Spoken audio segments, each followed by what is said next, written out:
Well, hello everybody. My name's Louise Savage. Welcome to Louise Savage Muses, my channel. If you've not visited me before, if that's the right verb, I don't know. Very lovely to see you. Anyway, I don't usually. This is the first time I think I've done a book haul, because I live in the middle of nowhere. Don't get to go book shopping terribly often.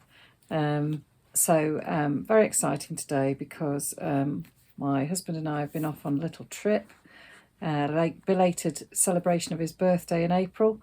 I went to stay in a lovely place on the Welsh borders called Bishop's Castle.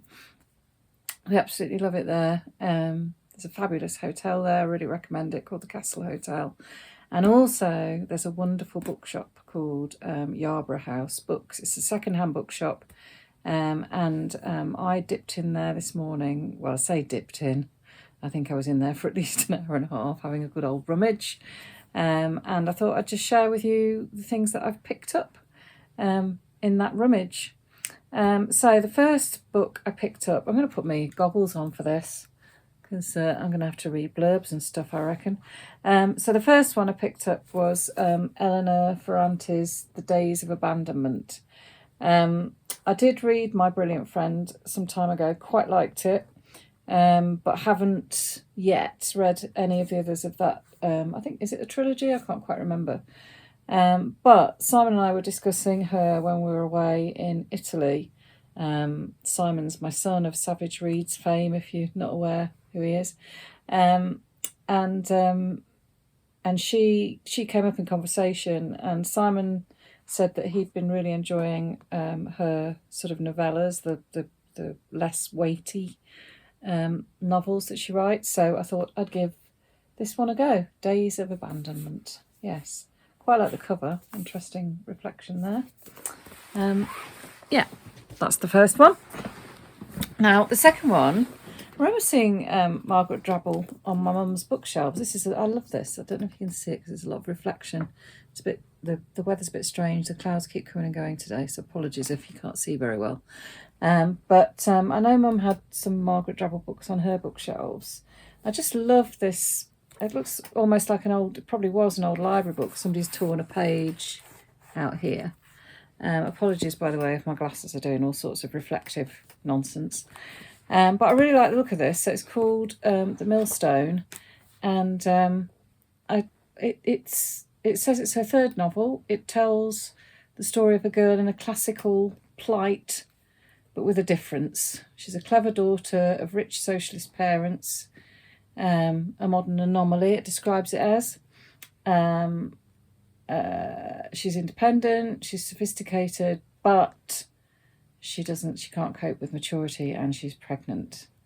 Blah, blah, blah. So it's all about her dilemma. And it sounds like it's quite a sort of psychological exploration of her situation. So I can't claim to know anything about Margaret Drabble, but I feel as though I'm going to enjoy this. And it's one of those books that just feels lovely. And also, this was first published in 1965, which is the year that I was born. So that'd be interesting, reading something from the dim... Oh, you really can't see that very well, I'm sorry. The light's changed. From the dim, dark past. Anyway, there we are. Next up, it's all the women today. I don't know, I just really fancied exploring some female writers from the past, slightly less contemporary maybe. So this is Doris Lessing, The Fifth Child. I always loved her short story about the tunnel, the child diving through the tunnel. But I don't think I've ever read, maybe one of her novels I've read. Can't remember which one. I don't even know if it's up there. Can't see it. It's not leaping out at me. No. Oh, hang on, I'm looking in the wrong place. No, can't see any Doris Lessing up there, so maybe I haven't read anything by her or any of her novels. Anyway, 4 children, a beautiful old house, love of relatives and friends. Harriet and David Lovett's life is a glorious hymn to domestic bliss and old-fashioned family values. But then they have a new child, another one, their 5th child, and it sounds as though all hell breaks loose. So yeah, I think that'll be entertaining.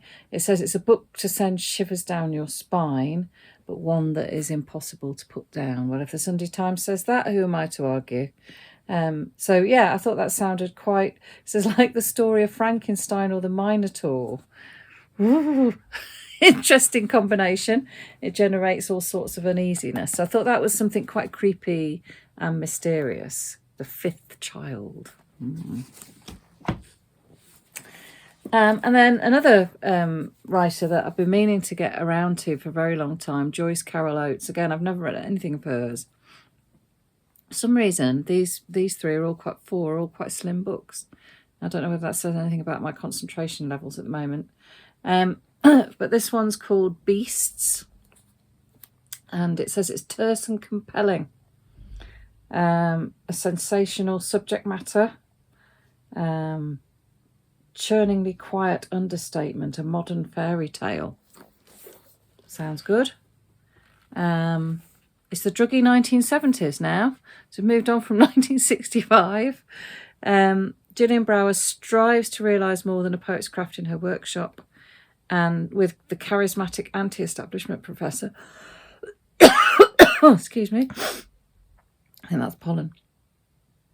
Gillian has fallen in love. So it's a love story. Oh, excuse me. I do apologise. There's obviously quite a lot of art here. She's a sculptress. A bit of a campus novel. We'll see. Don't know. I'll see how I get on with that. But again, really nice sort of hardback. Nice to touch.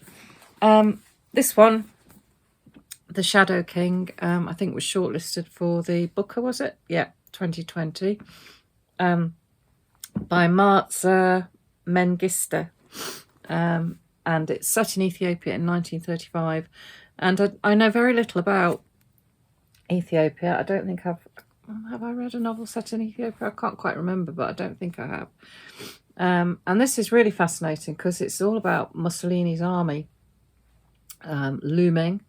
And recently offered, Hirut struggles to adapt to her new life as a maid. Her new employer, Kidane, an officer in Emperor Haile Selassie's army, rushes to mobilise his strongest men before the Italians invade.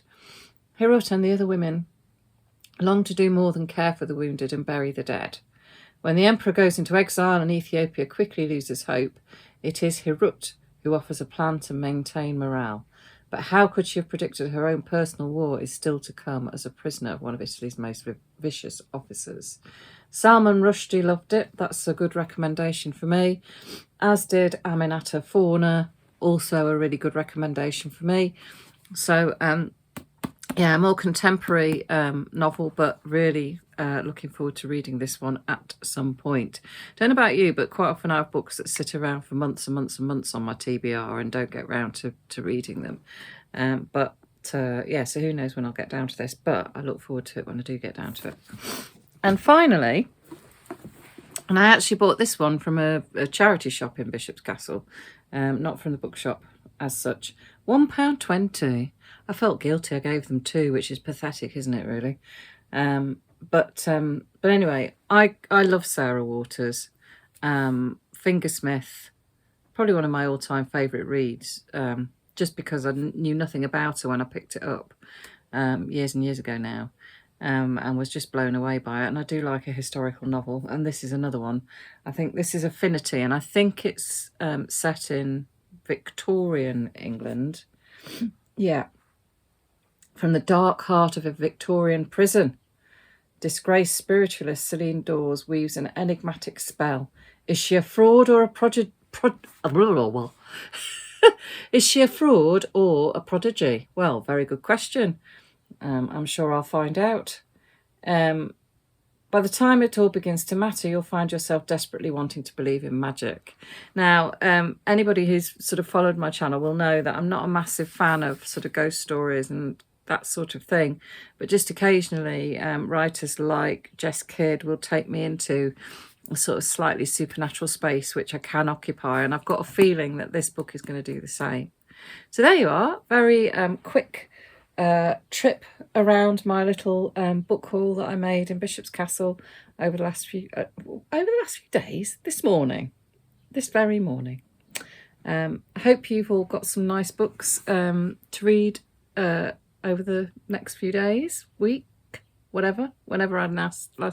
Oh my goodness, I'm blathering on today. I do apologise. I think it's because I'm in the holiday mood. Might be something to do with having stopped off for half a pint of Ludlow Gold on the way back home at the brewery. Possibly, I don't know. Maybe because the sun's shining and I'm very happy to see it out. But yeah, it's bank holiday here in the UK. It's the Queen's Jubilee. And so, yeah, hopefully everyone's all relaxed and chilled and plenty of time to read. Take care. Look forward to seeing you all very soon. Bye.